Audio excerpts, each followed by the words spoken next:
Bagaimana menyikapi kenaikan upah minimum provinsi di tahun politik, khususnya agar kalangan pengusaha, pekerja, dan pemerintah bisa memaksimalkan dampak positif atas kenaikan UMP? Kita akan membahasnya bersama dengan Wakil Ketua Umum Kadin Indonesia Sarman Simanjorang, Sekjen Organisasi Pekerja Seluruh Indonesia Timbul Siregar, dan pengamat kebijakan publik Agus Pambagio. Selamat pagi Pak Sarman, Pak Timbul, dan Pak Agus. Pagi. Selamat pagi Mbak Eva. Baik, saya akan ke Pak Sarman terlebih dahulu. Pak Sarman, bagaimana penilaian Kadin terkait dengan proses penetapan upah minimum DKI Jakarta? Sudah adil dan realistis belum Pak Sarman? Ya, kami dari kalangan dunia usaha itu tetap akan mengacu kepada regulasi dan kebijakan yang telah dikeluarkan oleh pemerintah, di mana untuk menetapkan UMP tahun 2024 itu mengacu kepada PP 51 tahun 2023.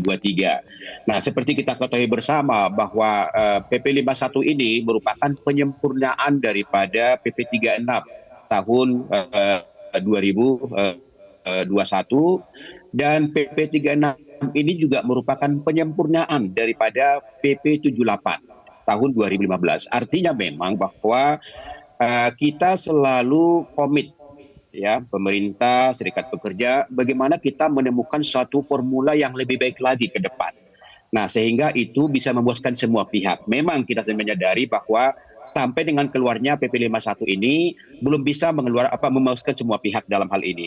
Tapi mungkin ke depan mudah-mudahan kita bisa mendapat formula yang bisa diterima pihak dalam hal ini.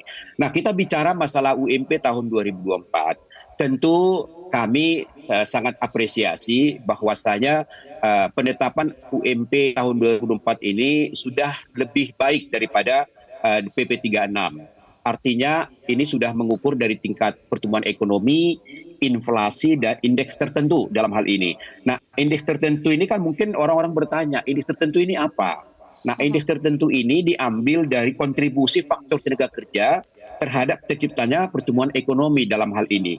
Nah, itu sudah dilakukan survei, ya, karena ada juga faktor modal, investasi, ada faktor teknologi, faktor manajemen, faktor infrastruktur yang dibangun oleh pemerintah. Nah, setelah dilakukan survei oleh badan terkait, maka ditentukanlah bahwa kontribusi tenaga kerja terhadap pertumbuhan ekonomi itu di antara 10 sampai dengan 30% atau 0,10 sampai 0,30%. Nah, itulah dasar daripada Dewan Pengupahan Provinsi untuk melakukan hitung-hitungan. Jadi saya tadi melihat bahwa ada 3 angka yang diajukan ke Gubernur DKI Jakarta. Nah, tentu memang kami melihat bahwa angka yang diajukan oleh pengusaha itu basisnya di antara 0,10 sampai 0,30. Kemudian juga pemerintah juga seperti itu. Sedangkan serikat pekerja kita melihat mereka masih memakai aturan-aturan lama, yaitu masih melihat survei KHL, ya, kebutuhan hidup layak, kemudian dikalikan dengan inflasi pertumbuhan ekonomi. Jadi angkanya memang cukup tinggi dalam hal ini. Tapi bagi kami Mbak Eva bahwa pengusaha sangat taat kepada aturan, bahwa ini juga sudah sangat-sangat sesuai dengan kondisi dunia usaha saat ini. Iya, yang diminta buruh kenaikannya adalah 15%. Secara umum tanggapan Anda bagaimana, Pak Sarman? Ya, menurut hemat kami, kalau meminta kenaikan 15%, kita bertanya dari mana formulanya, dari mana rumusnya.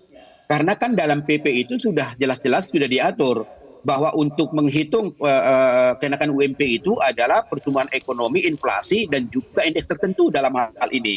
Nah, sehingga kalau ditanya 15%, ya kami melihat bahwa mereka memakai pola-pola yang dulu, yaitu melakukan survei KHL, kemudian dikalikan dengan pertumbuhan ekonomi dan inflasi DKI Jakarta, maka ditemukanlah angka lebih kurang 15%. Dan bagi dunia usaha ini tentu sangat-sangat tidak mungkin dengan kondisi ekonomi saat ini. Karena kita tahu bahwa ekonomi kita saat ini juga kan masih dalam proses pemulihan. Kemudian kita lihat juga industri padat karya kita juga saat ini juga sangat tertekan akibat menurunnya permintaan dari luar. Industri-industri yang berbasis ekspor juga saat ini juga sangat-sangat terpukul karena permintaan ekspor juga sudah berkurang. Artinya bahwa memang kita lihat kemampuan dunia usaha itu harus diukur daripada pertumbuhan ekonomi dan inflasi dan juga kondisi ekonomi nasional dan global dalam hal ini. Nah, sehingga kami juga melihat bahwa permintaan kenaikan UMP 15% ini, kami juga melihat ini sangat-sangat tidak sesuai dengan ekspektasi dunia usaha dengan kondisi ekonomi saat ini. Pak Timbul, tadi sampaikan oleh Pak Sarman, pengusaha keberatan dengan angka 15%. Dan juga ada potensi bahwa kenaikan UMP ini jauh dari harapan. Permintaannya 15%, tapi kemungkinannya UMP DKI Jakarta hanya naik Rp100.000. Tanggapannya Pak Timbul? Ya, terima kasih. Jadi memang konstruksi hukum yang dibangun pemerintah itu kan hanya mengacu pada upah nominal. Jadi kalau ditanya, naik gak? Ya naik. Naik kok. Tapi upah nominal. Nah, yang menjadi ukuran kesejahteraan buruh dan keluarganya itu upah real. Jadi kalau kita baca PP 36 pasal 26 yang mengatur tentang formula kenaikan upah minimum yang sekarang sudah diubah menjadi pasal 26 PP 51, itu kan konstruksinya hanya konstruksi upah nominal naiknya. Yang bagaimana upah realnya? Nah, jadi kalau kita baca sejarah bahwa sebelumnya di Undang-Undang 13 itu kan ada survei. Kalau survei itu memang mengacu pada kondisi real di lapangan. Berapa sih harga beras, kenaikannya berapa harga gula, berapa harga minyak goreng. Ada 64 item KHL. Nah sekarang kalau misalnya kenaikannya hanya 100.000, padahal saat ini sudah kita tahu sendiri harga pangan, harga beras, berapa inflasinya, lebih dari 3%, lebih dari 5%.